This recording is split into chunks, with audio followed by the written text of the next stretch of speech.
сэтгүүлч инэрлээ. Биш ээ, би ер нь инэрлээ. Би иргэн ах зай байна. Царай, биен, ярай, фильтргүй хоёр хүний подкаст эхэллээ. Интро мөн үстэй. Мөн штэ, фильтргүй л явна штэ. За сайн байцгаана уу? Unfilter подкастын маань ээлж дугаар эхэлж байна. За удаан хүлээлгэсэн дуучлаарай. Хүлээсэн үү?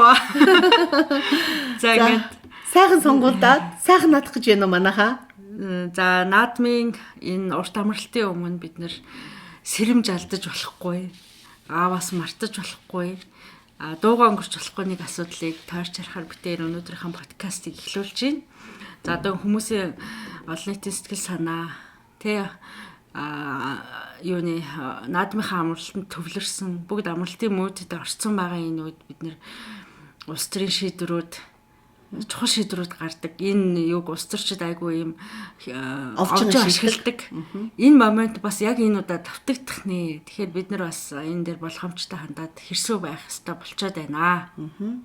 За тэгэхээр улсын хурлын ээлжид сонгуулиар тэгээ 126 гишүүнтэй анх удаа монголчууд бид боллоо. За тэгээд яг сонгогчдын маань хүсэн хүлээж исэн яг л нэг ийм маягаар одоо эрх хэрэгчдэд дүн тавья. Энэ маягаар сөрөг хүчний хяналтыг оруулж ирье.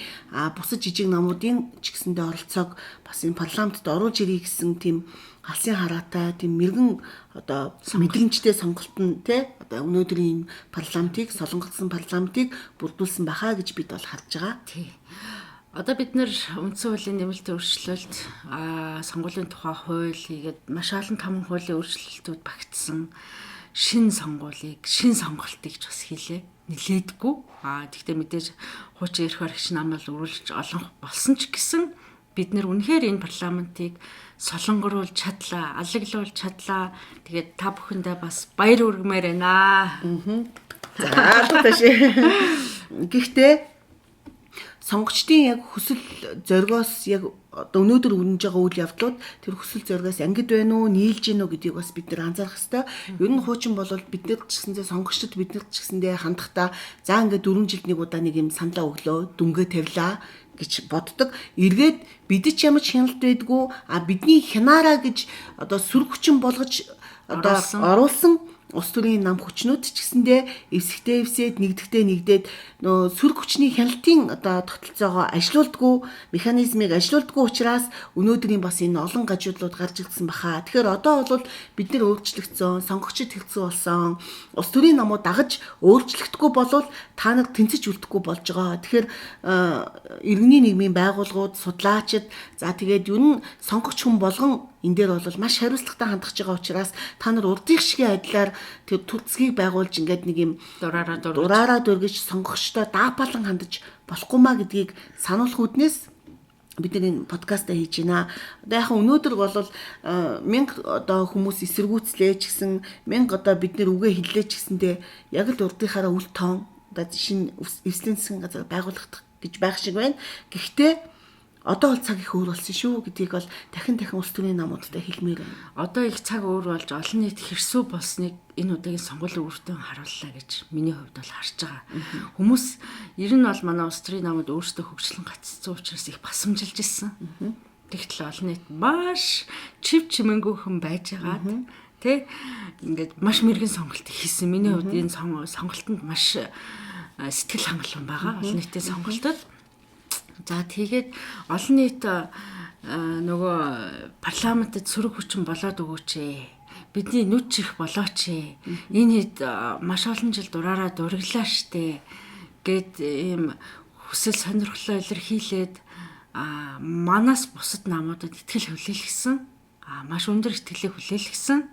Гэтэл нөгөө хэдэн нам маань нийлээд засгийн газрыг эвсэж байгуулнаа гэдэг үйл явдал өнөөдөр өрнөө явж байгаа нь өөрөө юм олон нийтийн сонголтыг үл хүндэтгсэн, доромжилсан, олон нийтийг нөгөө өмнөх шигэ цагаан цаас загсны ой санамжтай гэж бодсон бодол нь хэвээр байгаа юм болоо гэж бодож байна. Тэгэхээр бид бол загсны ой санамжтай биш.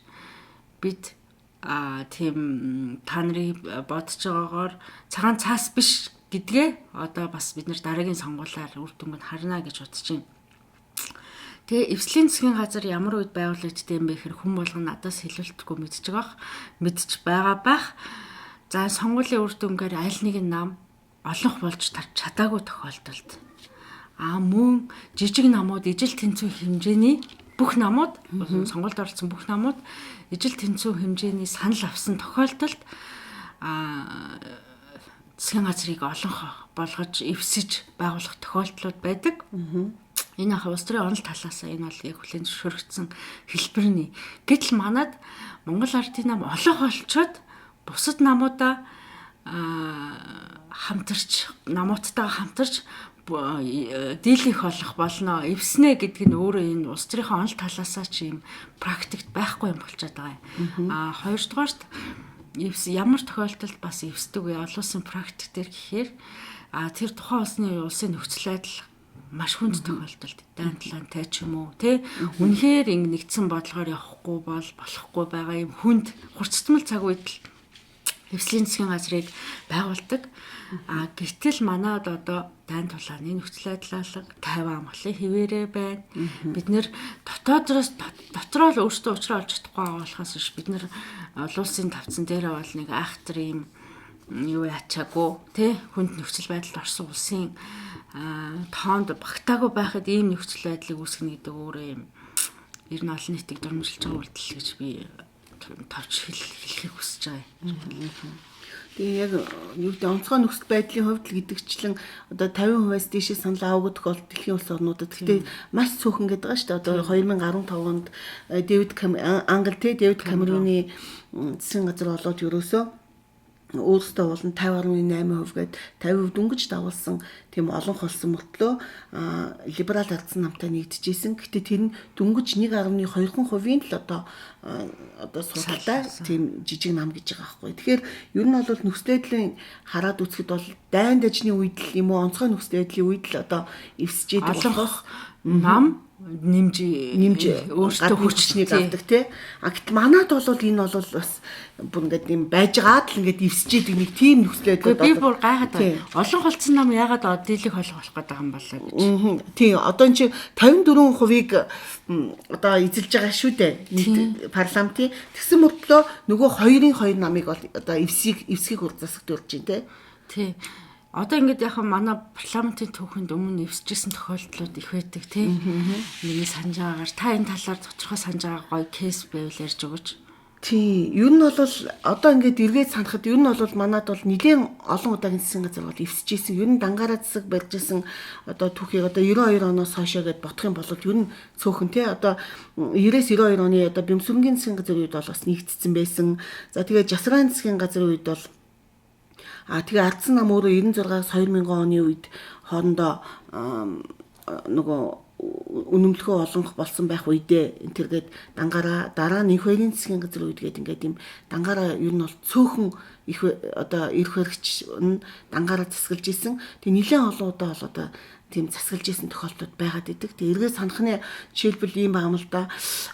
Тэр эвслийн засгийн газар анх байгуулагдажсэн нэг үе бол 2004 оны сонгуулийн үр дүнд уул нь бол нөгөө ардчилсан эх орон ардчлал эвсэл одоо Монгол ардын хувьсгалт нам гэдэг. Тухайн үед Монгол ардын хувьсгалт нам 36 судал буюу 48 гаруйтай 48 зууны 23%-ийн болоогүй эх орон ардчлал эвсэл 44 зууны 27 гээд 34 судалтай энэ үед бол ялцч эвсэжсэн эвсэгтэй болол ерөнхий сайдаар одоо ардсан намын төлөөлөх захиагийн хэлбэгдүүлжийг тавиад тэгээд их хурлын дараагаар Монгол Ардын хувьсгалт намын дарга энх баяр одоо сонгогдчихсэн. Тэгээ яг энэ цаг үед бол ингээд нэг юм эвсдэг байхгүй. Эвсээд тодорхой хугацааны дараа задардаг.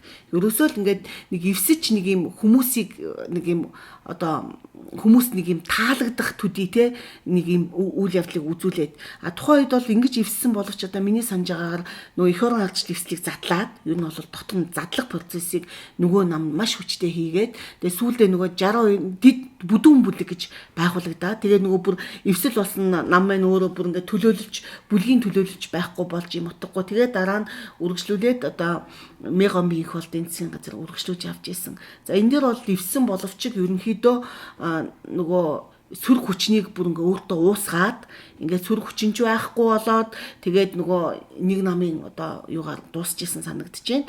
А дараа нь бол яалтчгүй 2008 оны одоо алдарт 7 сарын 1-ний тэнд бол бас саяхан одоо ингээд сонгуулийн өмнөх үйл явдлуудыг хараад хахад тэр 7 сарын 1-ний үйл явдлыг нэлээд өөрөөр одоо гуйлан тайлбарлаж байгаа үйл явдал бас харагдчихжээ. Уул нь бол тухайн өчир байдлыг мэдэх хүмүүс мөртлөө гэтэл олон чи 8 он гэдэг чинь түүх уучраагүй байх. Тэрний үйл явдал донд байсан тэр үйл явдлыг сурвалжиж ийсэн одоо тэр бүх хүмүүс оролцож ийсэн хүмүүс бүгдээрээ мэдж байгаа ш. Тэрнийг бол дэндүүл гуйлж илээлээ. Тэгэхээр бид нар бол түүхийг бол ингэж бас болохгүй маа гэж надад тухайн санагдж ийсэн. За энэ яг нэг хэрэг. А тухайн үед бол Санжинбаяр ерөнхий сайд байжгаад нам олон болсон боловч яалтчгүй нөгөө нөхцөл байдал дээр бол одоо стандарт бус засгийн газар байгуулж байна гэдэг ингээд эслийн засгийн газар байгуулж исэн. За тухайн үед бол одоо ардсан сонгуул явагдсан боловч 5-5 хүний амь нас яг тэр үед инх цагт ингээд үргэцсэн тэр нөхцөл байдалтайгаа тэр бол бас нэг тийм стандарт бус засгийн газар байгуулах нөхцөл байсан байж магадгүй. За тэгээд 2012-оос 16 оны бас ардсан нам ирэх барьж исэн үедээ уул насал 50-с дээшээ тэг ирэх барих бүрэн боломжтой мөртлөө Монгол Ардын хувьсгалт намыг буюу одоо Монгол Ардын нам Монгол Ардын хувьсгалт намыг хуваагдсан байгаа намрын их баяр тэргүүтээ одоо цөөхөн хүнтэй те ерөөсөө их хурлд цөөхөн хүний бүрэлдэхүүнтэй тэр судалтай тэр намыг бас одоо засагтаа урьж исэн. Тэгэхээр ер нь бол манад бол дандаа онлын бус, дөрмийн бус эм засгийн газрууд байгуулагдаж ирсэн харагдаад байгаа. Энэ удаагийн нөхцөл байдал тэр өмнөхөөс яагаад юугаараа ялгаатай юм бэ гэдэг асуудлаас гарч ирж магадгүй тий. Тэгэхээр нэг юм бид нар сая ч одоо өнгөрсөн 30 жилийн алдаа сахирлыг засна гэдэг байгаа үстэй. Тэр үнэхээр өнгөрсөн 30 жил алдаатай эндүүтэй байсан болвол бид нар ирэх шинэ 30 жилийг бий болгох гэж байгаа юм бол яагаад тэр 30 жилийн алдааг яг одоо давтах гээд байгаа юм бэ гэдэг асуудал гарч ирээд байгаа. Дахиад дээрэс нь өнөөгийн одоо хоёр намыг засгийн газартаа урьдсан ерөнхий сайд оюун эрдний хувьд манангийн тогтолцоог эсэргүүцэж гарч ирсэн удирдагч гэдгээрээ олон түмний дунд хүлээн шүргцэн. Тэгвэл өөрөө яагаад дараагийн мананг байгуулах гээд байгаа вэ гэдэг асуудал гарч ирээд байгаа. Ер нь бол одоо судлаач нар онцлог хувьд хэлээд одоо ойлгохгүй бол хэдүүлээ болж өнгөрсөн түүхүүд дээр нь бас ярил бас болох юм гэж бодогдож байна л да. Тэгээд эвсэж байгаа яг гадны практикт бол эвсэж болно. Гэхдээ үзүүл харамтлал нэг намууд хоорондоо эвсдэг байгаа байхгүй юу? За эсвэл зүүнийх нь зүүнээ үрдэг ч юм уу, баруун нь баруунаа үрдэг тий. Тэгсэн чинь манай одоо зүүнний нам нь барууны хоёр намаа уусгаж байна. Түрүүн таны ярьж байгаа тэр кейс бол барууны нам бас зүүнний намыг өөртөө ингэж 12-аас 16 оны үед тий. Ингэжээс энэс би яг юу гэж харж байгаа нөхөр нэгдүгээрт олон нийтийг үнэхээр бас сэмжилт оромжилж байна. Хоёрдугаарт энэ намууд ерөөсөө үзэл харамтлалын зарчим, төлөвшөл, тэр ойлголт, тэр төвшний соёл алга зөвхөн ийм эрх ашигын төлөө тийм үү эрх мэдлийн төлөө. За засгийн газар гэдэг чинь ямар байгууллага юм бэ? Гүйцэтгэх засаглал тийм үү? Манай төрийн тогтолцооны эрх мэдлийг хуваарлаж байгаа бас нэг хуваарлалтын хамгийн том нэг бүтцэл мөн. Тэгээд засгийн газар гэдэг бол гүйцэтгэх улсын хурлаас тогтоосон гаргасан хууль тогтоомжийн хүрээнд тий төрийн үйл ажиллагааг хэрэгжүүлэх, гүйцэтгэх, түүнд улсын хурал хяналт тавих ийм бүтцтэй байгууллага. Гэхдээ яг тэнд хамгийн гол нь төсвийн захиран зарцуулалт эрх мэдэл байдаг учраас энэ намууд тэрнийг өгж одсон билнээс татгалцахгүй л байна л та. Тэгэхээр ингээ хоёулаа штэ намуудыг ойлгох гэж үзье заяа. Яагаад энэ засагт орох гээд байгаа? Яагаад өрөв? Яагаад олон болсон мөртлөө өрөв? Яагаад нөгөө хідэн орохоор одоо ингээ зөвшөөрч ийн гэдгийг ингээд ойлгох талаас нь хоёулаа үзье л та. За. Та аль намын ярих юм? За би эрх баригч намыг одоо зөвтгөх гэж харах гэж үзэж байна. За ер нь бол уул нь эрх баригч намын хувьд бол нийт 68 судалтай. Нийт парламентын 54%-ийг бүрдүүлж байгаа. Энэ бол одоо хангалттай дийлэх болсон. Өмнө нь бол Монгол Ардын намын хувьд бол хит дийлэнх олонх болсон, үнэмлэхүй олонх болсны зовлон байдаг байсан бол энэ дээр бол бас маш гоё тоглолт хийх боломж байгаад байгаамаа. Гэвч яагаад нөгөө хоёр намыг засагт урьж байгааг л одоо нэгд бол ингэж харагдаж байна. Энэ 68 гишүүний хувьд хангалттай ерөнхий сайд контролдоо барьж чадахгүй одоо тийм тархаа бутархаа гişүүд байна гэж тий Өөр фракцийнхан. тий яг энэ удаадаа ингээд сонгуул болсон намын даргын одоо галт баригдахгүйгээр олонх болж чадахгүй задрах тийм нэг дэлгэцэл байгаа юм байна гэж харагдаж байна. Хоёрдгүүл бас энд бол зайл байна. Яагаад гэвэл утгагүй орон нутгийн сонгуул болно. Манай сонгогчид бол хизээнээс нааш саналаа өгтөө улсын хурлын сонгуул аль нам ялтай болно. Тэрийн нөгөө талд нь зөрүүлээд очиод ингээд тавьчихдаг. Одоо заавал одоо хит нэг намд нэг хүчинд дийлэн хийх эрх мэдлийг өгөхгүй тулд ингэж балансалдаг тэр одоо ийм уламжлал манай сонгогчдод их байдаг байсан. Тэр нь заримдаа бас нэг талтаа зовлон болдог.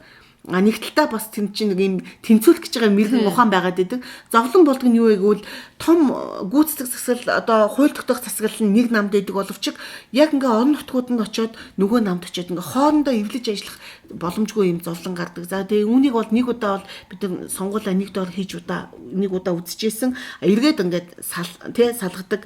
За энэ удаад бол жишээлбэл 8 жил үргэлжлүүлэн ирэх байх гэсэн Монгол Ардын нам олон холцсон учраас магадгүй хүмүүс орон нутагт саналыг өөр тийшээ өгч магадгүй гэсэн болгоомжлол байгаад ах шиг байгаа.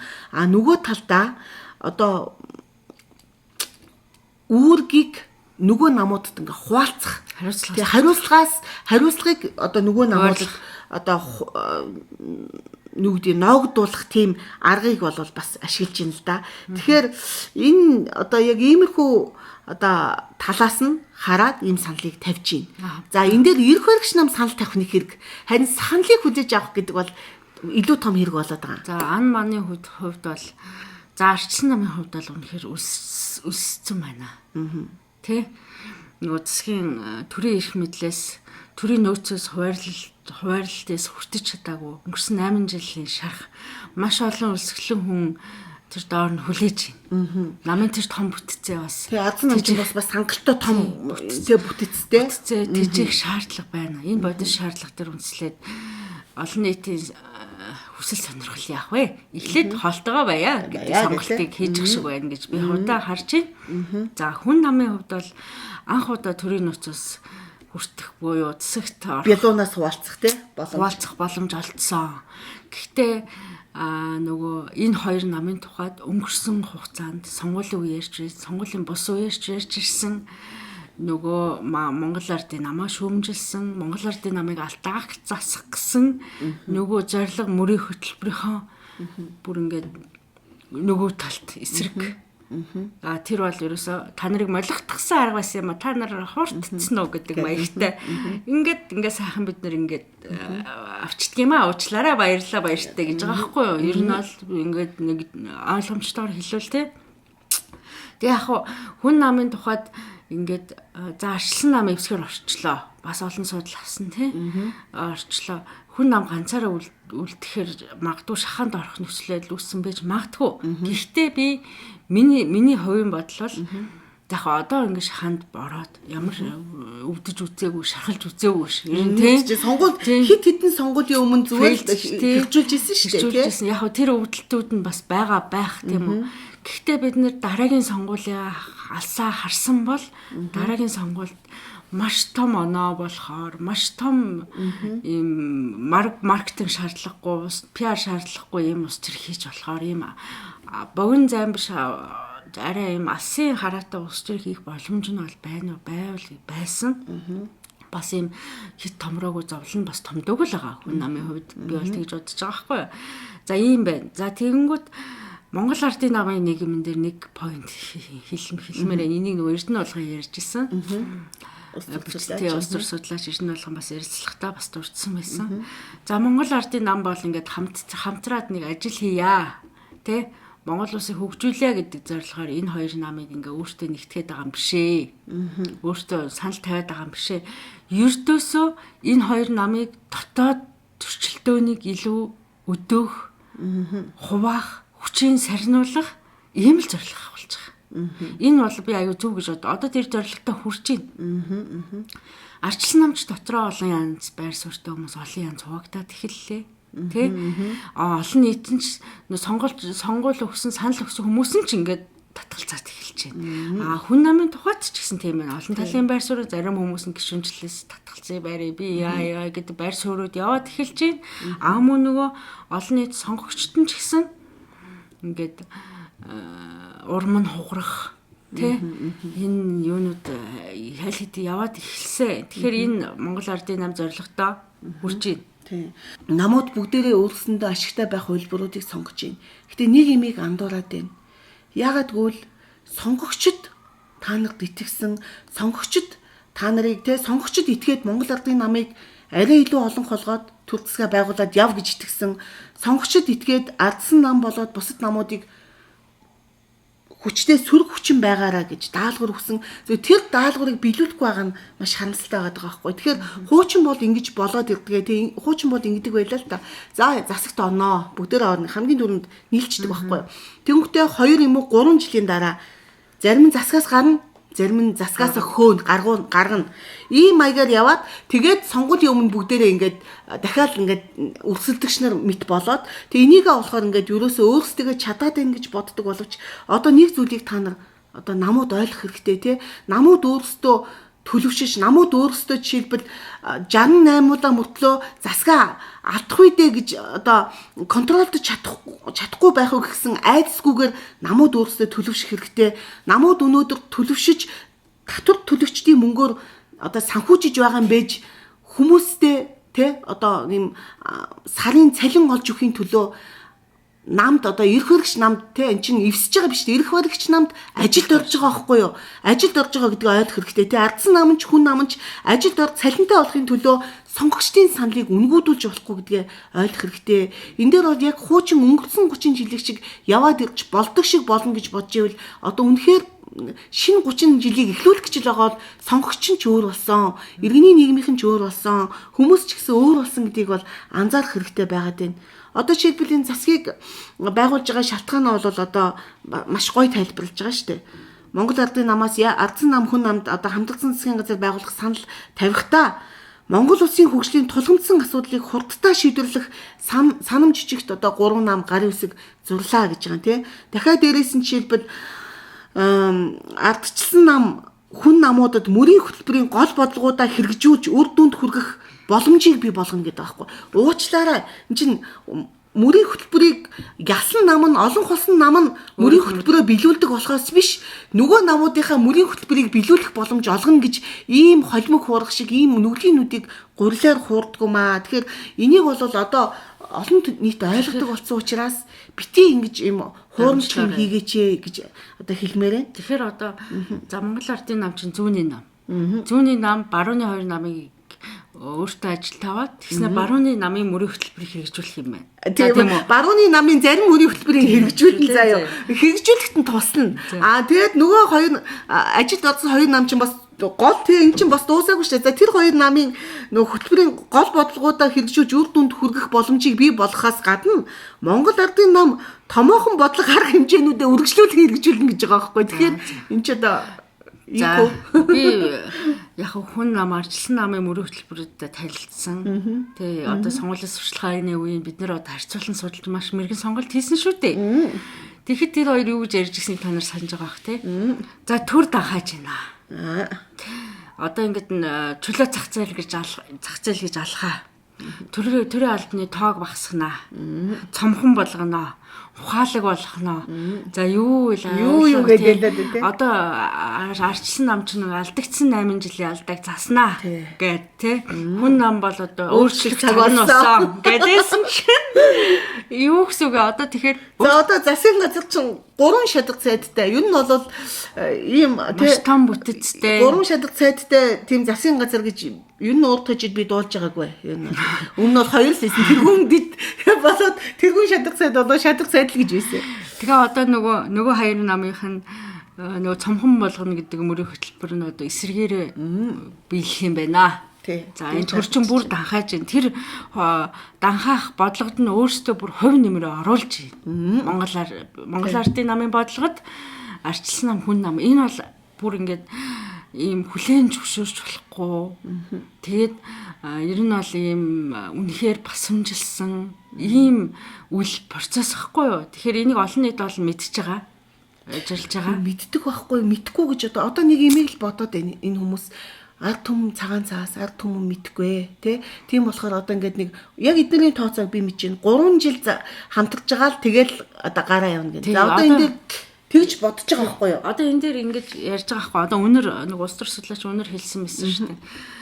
За хүмүүс ингээд нөгөө эвсэхгүй бол засгийн газрын докторгүй байдаг гэдэг ийм аргумент яваад ирсэн шүү дээ. Засгийн газар яахгүй айгу удаан ингээд ажил хийхгүй хоорондоо хэрэлтэй маргалтаад гэдэг тий.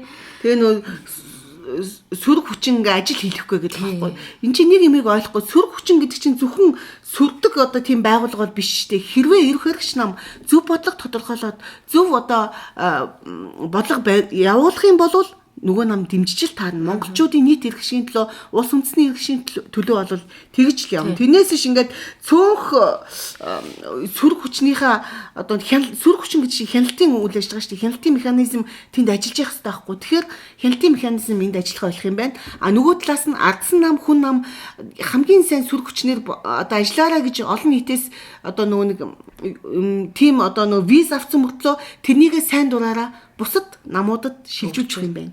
Одоо энэ дээр бол үндэсний эвсэл маш сайн тодорхой боломжтой, иргэний зориг нам маш сайн тодорхой боломжтой. Дахиад дээрэс нь Монгол ардын нам тэн дундаа Монгол ардын хувьсгалт нам суурьтай одоо намбарын их баяр дарга суурьтай одоо Монгол ардын намд нийлсэн тэр фракц бол одоо манангийн эсрэг тэмцэнгээ техний байдлаар бол одоо ажил хөдлөөд эхэлсэн гэж мэдээлэл авсан. Тэгэхээр тэр тодорхой үйл ажиллагаа хийх юм байна. Одоо төгөлгүй Сүлдө бүтээ. Гэтэ нэг юмыг л ойлго. Бид нар байж та ингээд улс төрийн намууд одоо муу муухай байхаасаа илүү улс төрийн намууд одоо зоригтой, үнэн, зөв, шударга, ёс зүйтэй үзэл баримтлал гэдгээ ойлгодог байх хэрэгтэй. Намууд нь өөртөө ойлгодог шүү ч гэж.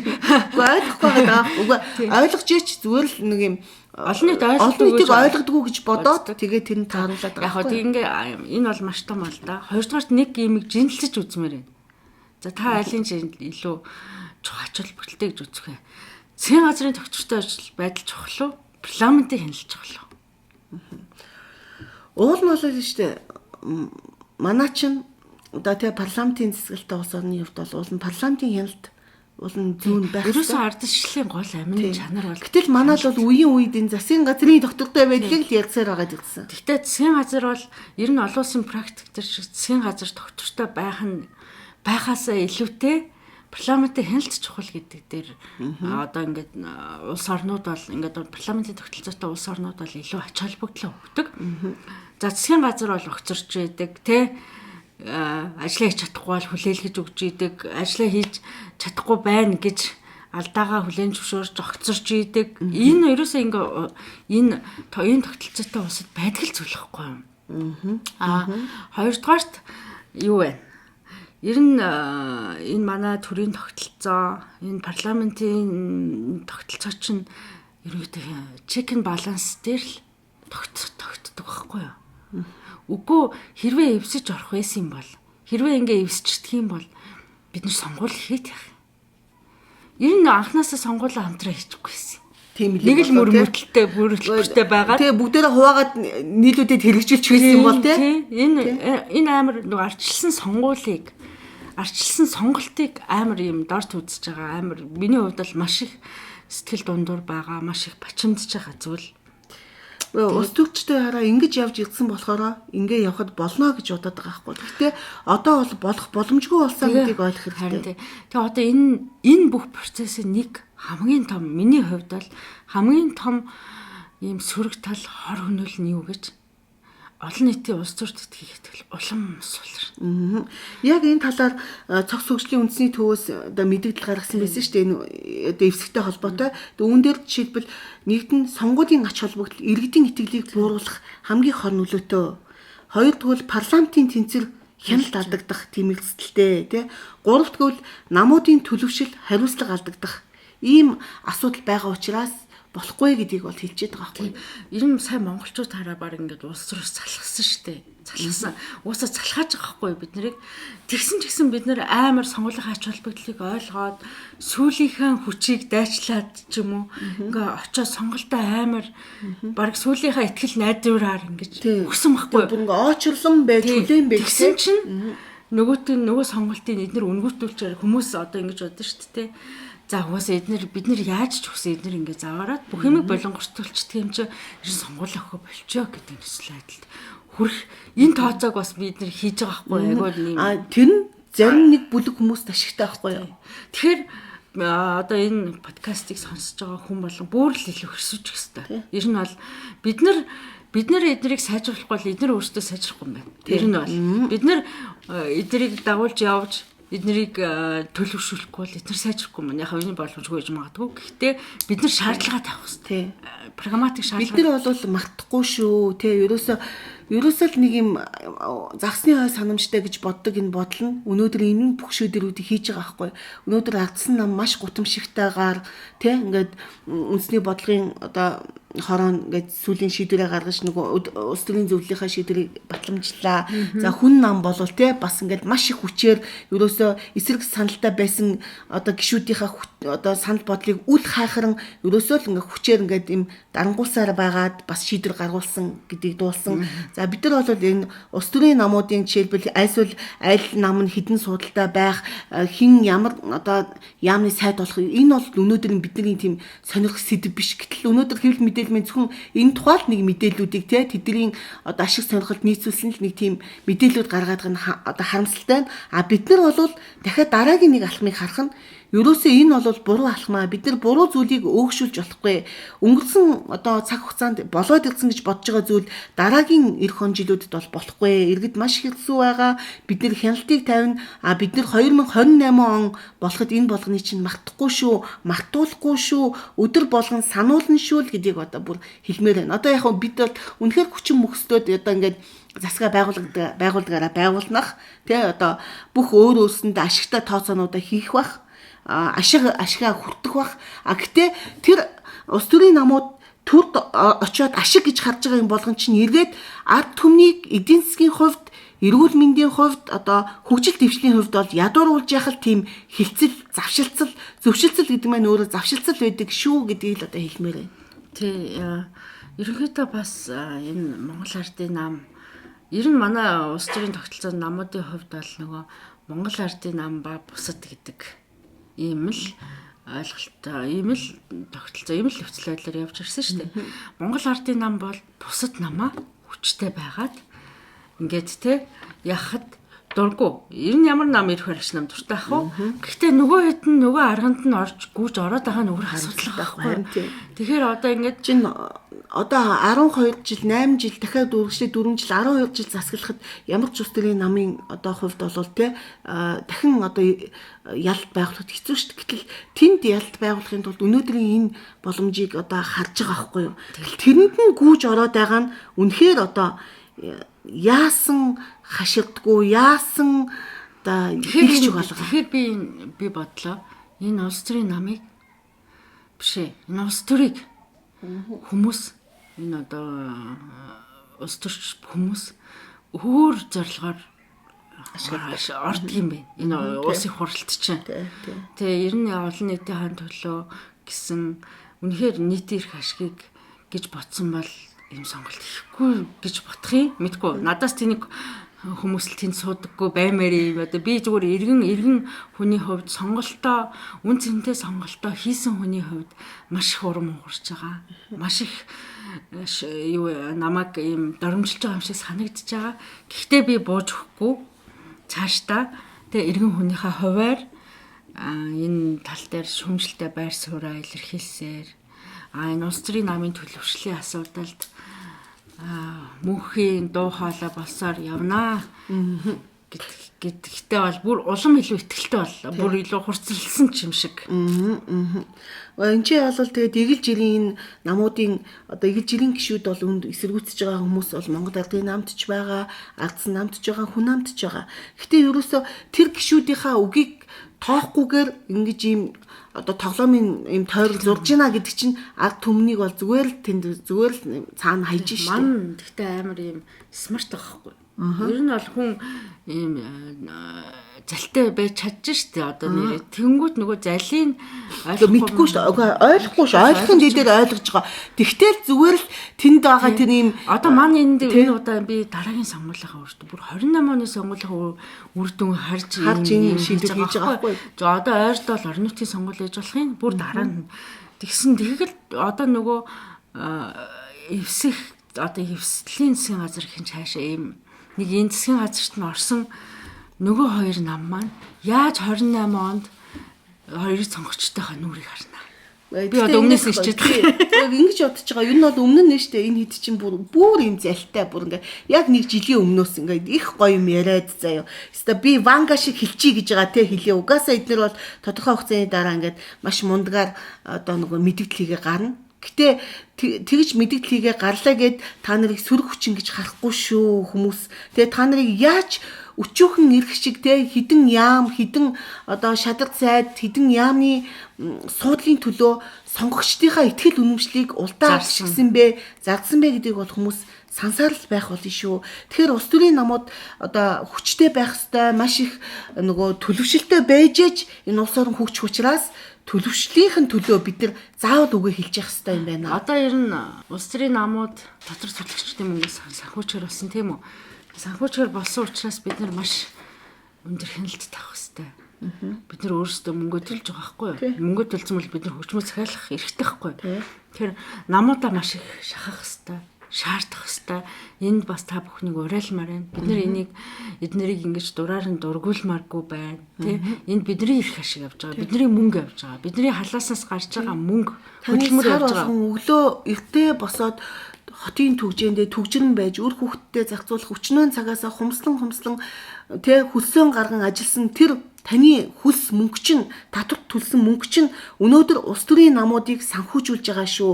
Одоо өнөөдөр их хурлд энэ 126 суудлынхаа хэдэн суудлыг авсан гэдгээрээ тэгээ хэдэн суудл авсан нийт сонгогчдын хэдэн хувийн саналыг авсан гэдгээрээ тооцогдоод намууд ингээд одоо 7 сарын хуулийн хугацааны 20 билүү 25-наас эхлүүлээд тэр тоогоо өгөөд 25 оны 1 сарын 1-ээс эхлүүлээд энэ намууд маань бидний татврын мөнгөөр санхүүжих шүү, санхүүжин шүү.